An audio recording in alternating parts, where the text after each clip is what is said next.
नमस्कार। चलिए आज बात करते हैं भारत के स्वतंत्रता संग्राम के उस मोड़ की जब लक्ष्य सिर्फ कुछ रियायतें पाना नहीं रह गया था। जब मांग स्वशासन की नहीं बल्कि पूर्ण स्वराज यानी मुकम्मल आज़ादी की थी। ये कहानी है उस एक ऐलान की जिसने भारत की किस्मत की दिशा ही बदल कर रख दी।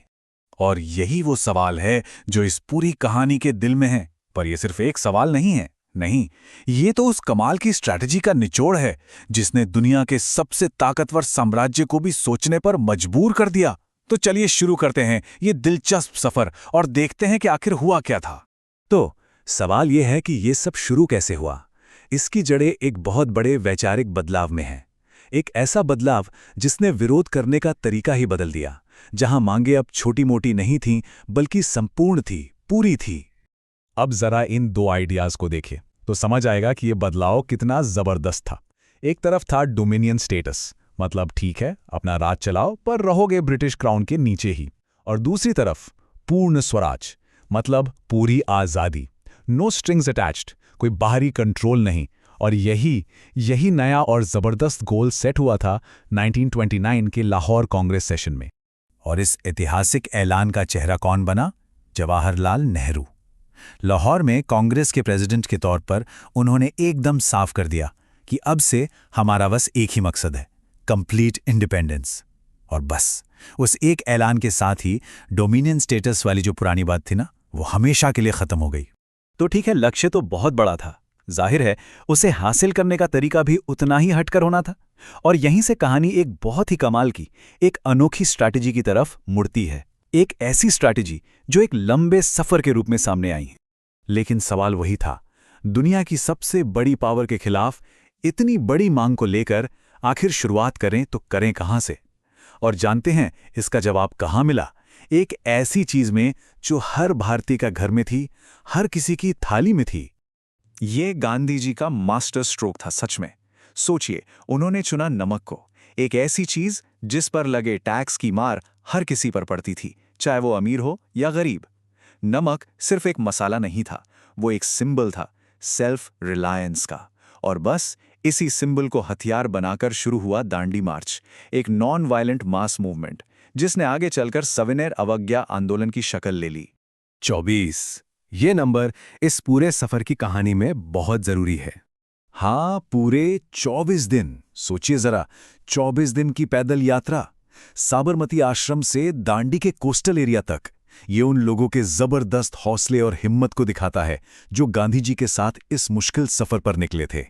तो ये सफर चला कैसे? 12 मार्च 1930 को मार्च शुरू हुआ और जैसे जैसे ये आगे बढ़ा, लोग जुड़ते चले गए, कारवां बढ़ता गया। 5 अप्रैल को ये लोग दांडी पहुंचे और फिर अगले ही दिन 6 अप्रैल को गांधी जी ने समंदर के पानी से नमक बनाया, ब्रिटिश कानून तोड़ा और एक तरह से पूरे देश को एक सिग्नल दे दिया। दांडी पहुंचकर उन्होंने विदेशी जर्नलिस्ट से कहा था कि वो इस धर्म युद्ध में दुनिया की हमदर्दी चाहते हैं। उनका मैसेज एकदम क्लियर था कि देखो, इस सिर्फ एक मुट्ठी नमक उठाने की बात नहीं है, इसके साथ मैं ब्रिटिश साम्राज्य की नींव हिला रहा हूं। और सच में वो नींव हिली।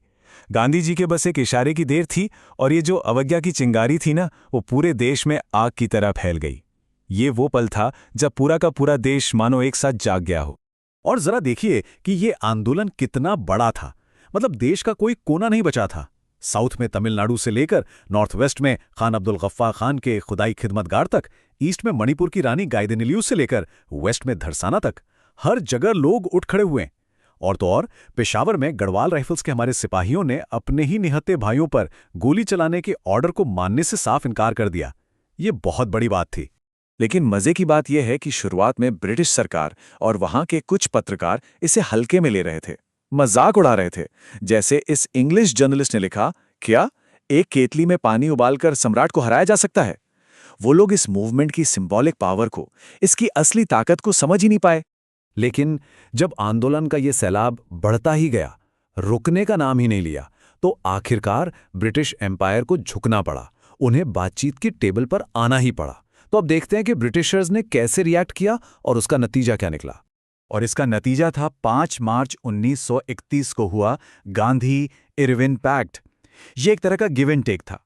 कांग्रेस ने कहा, ठीक है, हम सिविल डिसोबीडियंस मूवमेंट को रोक देंगे और सेकेंड राउंड टेबल कॉन्फ्रेंस में भी आएंगे। और बदले में सरकार ने भी कुछ बातें मानी, जैसे जो पॉलिटिकल कैदी वायलेंस के आरोपी नहीं थे उन्हें छोड़ दिया जाएगा और कोस्टल एरिया के लोग अपने इस्तेमाल के लिए नमक बना सकेंगे। अब इस पैक्ट को लेकर भी अलग अलग राय थी। बिल्कुल दो तरह के व्यूज थे। एक तरफ सरोजनी नायडू जैसे लोग थे जिन्होंने इसे दो महात्माओं की मीटिंग कहा, मतलब एक बराबरी की मुलाकात। लेकिन दूसरी तरफ इरविन के बायोग्राफर जैसे लोग भी थे जिन्होंने कहा कि गांधी जी को तो बस कॉन्सोलेशन प्राइज यानी सांत्वना पुरस्कार ही मिले हैं, कुछ असली हाथ नहीं लगा। लेकिन इस पैक्ट की जो सबसे बड़ी और शायद सबसे दर्दनाक नाकामी थी, वो थी भगत सिंह, सुखदेव और राजगुरु की फांसी को ना रुकवा पाना।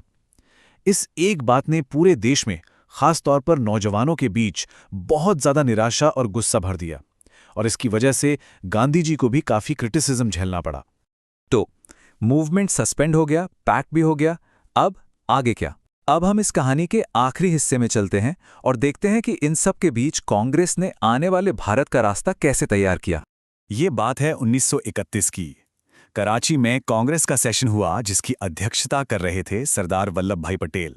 माहौल बहुत गर्म था, काफी टेंशन थी, लेकिन इसके बावजूद सेशन ने गांधी इरविन पैक्ट को एंडोर्स कर दिया, यानी उस पर अपनी मोहर लगा दी। लेकिन इस सेशन की असली अहमियत कुछ और ही थी। यहीं पर पहली बार फंडामेंटल राइट्स और नेशनल इकोनॉमिक प्रोग्राम पर ऐतिहासिक रेजोल्यूशन पास हुए।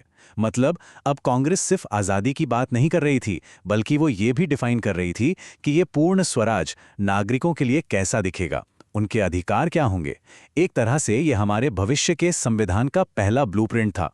कराची में गांधी जी को काफी विरोध का सामना भी करना पड़ा था, और इसी विरोध के जवाब में उन्होंने वो अपनी मशहूर बात कही थी, गांधी मर सकता है लेकिन गांधीवाद हमेशा जीवित रहेगा। मतलब साफ था, इंसान आते जाते रहेंगे, लेकिन आइडियाज, प्रिंसिपल्स जैसे कि सत्य और अहिंसा, वो हमेशा रहेंगे और रास्ता दिखाते रहेंगे। इस मूवमेंट के कुछ साल बाद अक्टूबर 1934 में गांधी जी ने एक बड़ा कदम उठाया।